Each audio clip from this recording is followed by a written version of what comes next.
Track reviews.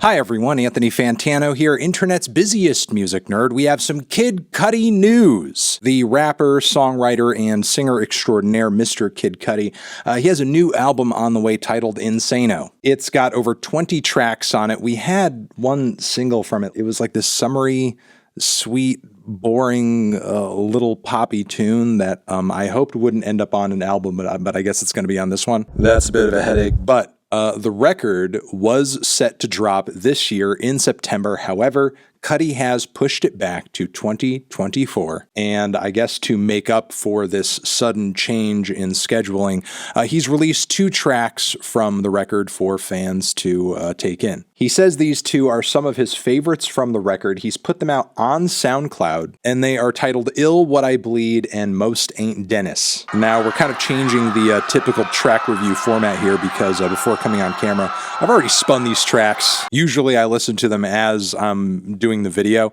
Maybe we can maybe make it seem like formally I'm still doing that. Yeah, I heard the songs and I have some thoughts on them and the direction that they are sort of pointing in with this album. And I'm not really happy about it, honestly. It seems like Kid Cudi is digging himself even further into these psych trap and psych hip hop vibes, a la Travis Scott, which granted, I enjoyed him dabbling in that a bit on Man on the Moon 3 and kind of turning that into his own thing, putting his own twist on it. Naturally, I think it worked because Cudi's original sound is complementary to Scott's because he directly influenced Travis Scott's whole vibe. So Kid Cudi stylistically is not more than a hop, skip, and a jump away from a lot of what Travis Scott does. But these 2 tracks sound like Kid Cudi is digging himself even further into this to the point where he's beginning to lose touch with himself and his own sound. We can start with Ill, What I Bleed and say that the Benny X beat, I just don't really think is Cudi's cup of tea. Where's the strong melodic component? Where are the epic vibes? This is just redundant, cycling, woozy trap. The progression of the track is just kind of one-dimensional, even with it having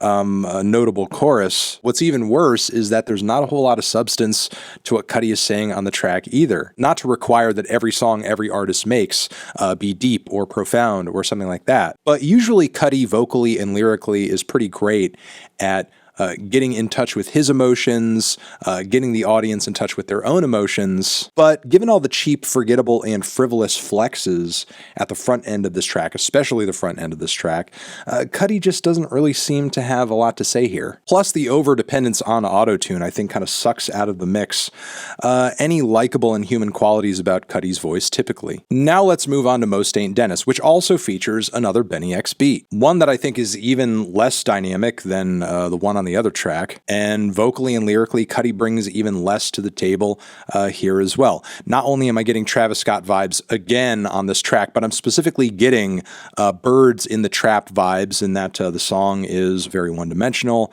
no standout chorus, no real interesting switch-ups or dynamics or anything. It's just this unending, syrupy, impenetrable vibe with Kid Cudi just kind of vocally riffing with a lot of auto-tune, not much of a plan, not much of a message. And again, it's not that there's anything inherently wrong with this kind of stuff. It's listenable, but Kid Cudi just has so much more talent and potential than what he's delivering here. What's unfortunate is that he's on social media built up this album as being like something new and different and crazy for him, when what we've heard so far from the album, especially these 2 tracks, is sounding very average and very formulaic given everything else that's out there on the rap scene right now. In fact, I'm kind of surprised that the announcement of this record having its release date changed also came with Cudi saying that the very highly anticipated Playboi Carti collaboration he was set to have is not coming out. Again, I'm surprised because especially with these Benny X beats, he's very much appealing to like that rage crowd, which that genre, that style, Kid Cudi obviously has the capacity to make that music most likely in a snap. But he could do much, much, much better either in another lane or by making some sort of attempt at elevating recreating this sound in some possible way, but he doesn't even try to do that on here. So yeah, these two new tracks, I'm really, really not feeling them. But let me know what you think of these cuts if you guys have listened to them. Did you love them? Did you hate them? Why? What do you think I should review next? Over here next to my head is another video you can check out. Hit that up or the link to subscribe to the channel. Anthony Fantano, Kid Cudi, forever.